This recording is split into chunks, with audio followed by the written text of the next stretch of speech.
Russians? A number of them, but who are not actually now in Afghanistan. Some of them have migrated from outside because they were part of the Communist Party and they could not live or go along with this current government, and the majority of them left Afghanistan, which is a very unfortunate issue for Afghanistan. And Afghanistan, because of its politics, is very sensitive, and we do not tolerate each other, which is a disaster in Afghanistan, the tolerance.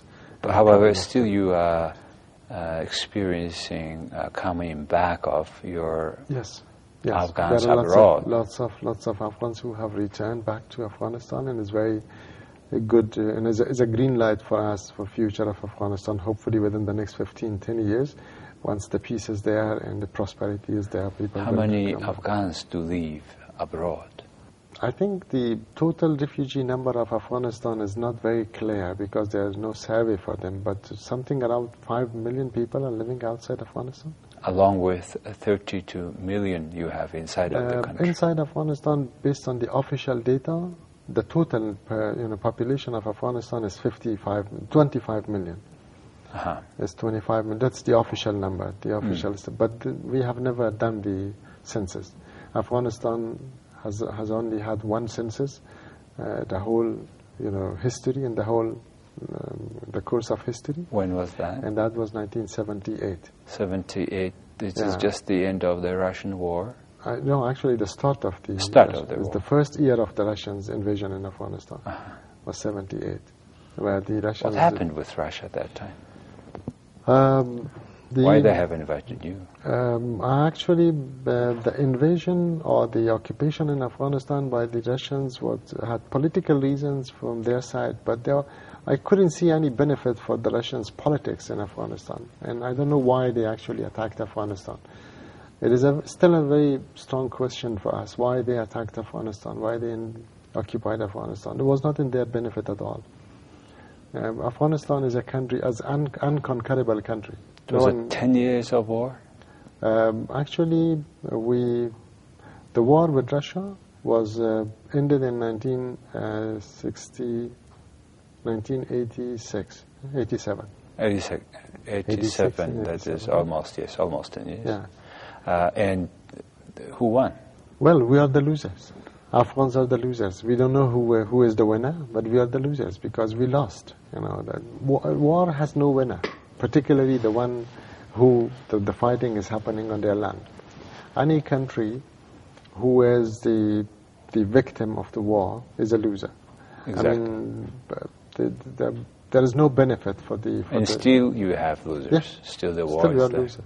Still, we are losers, and we are losing. Actually, that's not a very strange thing for Afghans.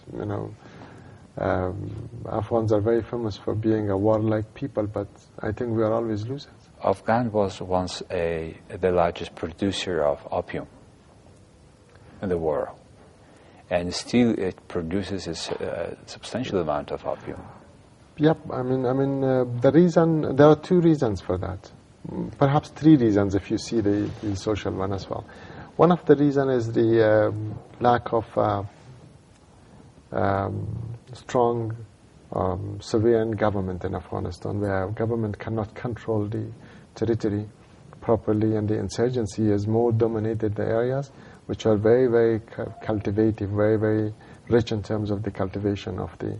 It's in the north? It's in the south. It's more warmer a bit. More warmer, and also good water, good land, and good environment, and also close to the borders of Pakistan and Iran for trade. Is very easy to trade it and take it outside Afghanistan quickly.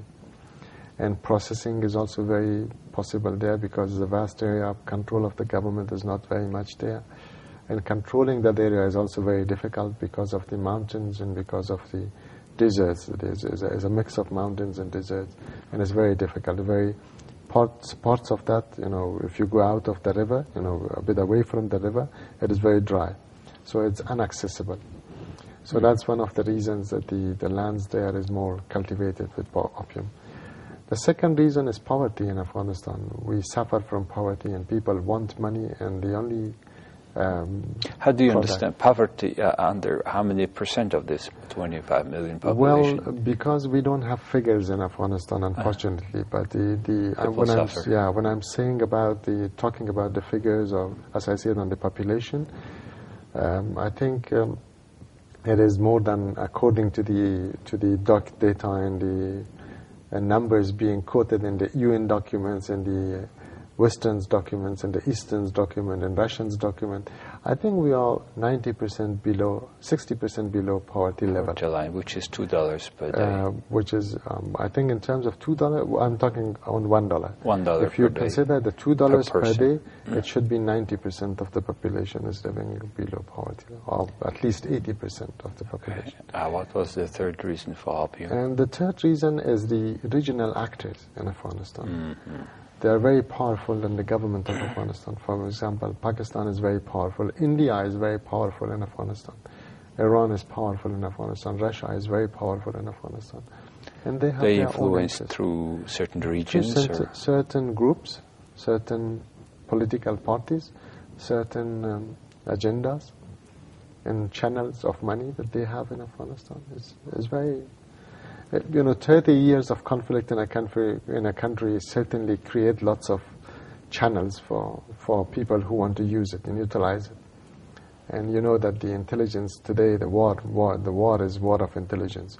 You have the information, you can win the war. I understand there was a statistics that if all allies spent this money that's spent for the war, if it was used for peaceful development of the country, it could make a lot. True. So much money. I wish I had the right figure, but it is unfortunate, very unfortunate that we don't have the right figure. Mm. The figures that we have is more imaginary.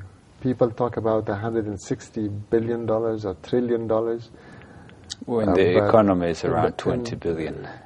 It's less than 20 billion actually. It's almost 2 billion, 2 and 3 billion. 3 billion, the official statistics. With the amount of the money being spent on war and on warfare and the current dilemma of Afghanistan is far, far more than what we receive actually. The ordinary budget of the country, the current budget, is about $1 billion. And the development budget, $1 billion. And the development budget is almost $2 billion, which is $3 billion. That's the total amount of the funding of the government. While the war money is about trillions. 3 by trillions. There were recent also information in the international media about corruption. How do you see, what's your perception of it? Afghanistan... If I enter from the other way, and we are in 30 years of war. We have no production at all. We have our farmers, they are not producing. Uh-huh. Our livestock people, they are not producing. Our factories are not producing anything. But we have nobody dying from poverty. We are very poor. Uh-huh. We are under poverty. Uh-huh. But nobody is dying because of poverty. No starvation because of the poverty. The reason that this is not happening is because the amount of money coming to Afghanistan is far more than the expenditures. So the investment in Afghanistan is far, far more and bigger than the need of that country. And this is the disaster. This is actually the main reason for the corruption. And it's extremely important, if people focus on this. The neighboring countries of Afghanistan is investing in Afghanistan. The regional powers are investing. India is investing, Pakistan is investing, Iran is investing, Russia is investing, Saudi Arabia is investing. A huge amount of money coming in Afghanistan. And this money is being channeled through different channels and leaders in Afghanistan, or groups to Afghanistan and to the people. Something is reaching down to the grassroots level as well. And this is why Afghanistan is never feeling secure, because the channel of money are so many different.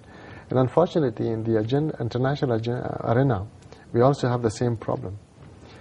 If you talk to the Americans, they have completely a different agenda for Afghanistan. If you see, to talk to the Germans, they have a different agenda. British, they have a different agenda.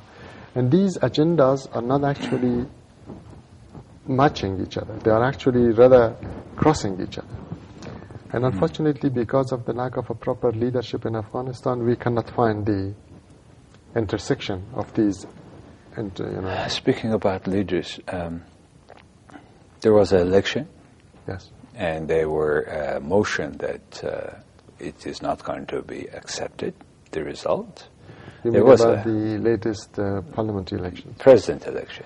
The president election was last year, yeah? Last year. Let's talk about this. About that election. Okay. And then I think former Minister for Foreign Affairs, yeah. Somebody was competing with him. Yes. And then he said, and he looks like he had a very strong voice then, but he was sort of right. Then suddenly he had said, no, I will not run for presidency anymore. What happened? Well, thanks to the God that we have this environment now that we are accepting and not accepting we are a post-war and in-war country, and I think this is the best practice of democracy. And I'm very happy to see that even Mongolians are concerned about this. I think one of the good things with democracy is that you agree or disagree, but you at the end you will convince that something is happening which is actually accepted by the majority. I mean, the last election was a huge amount of fraud. In this election, you're talking about the presidential election, but I'm talking about the parliament election. Both elections were full of fraud, and the fraud was there. The very organized fraud happened. But if you see it from a post-war and in-war country, you completely give a different analysis of what is really a perspective, what is really happening. The reality is that even if the legitimacy is there, let me just say it this way, the legitimacy is there. I mean, whatever fraud is happening, so no one can stop it. I mean, no one is there who has not done the fraud. The winner and the loser, they both committed fraud, both. There are, in the parliamentary election of Afghanistan, there are 2,500 people. I think I can guarantee this, except one person who himself did not commit a fraud. The 2,400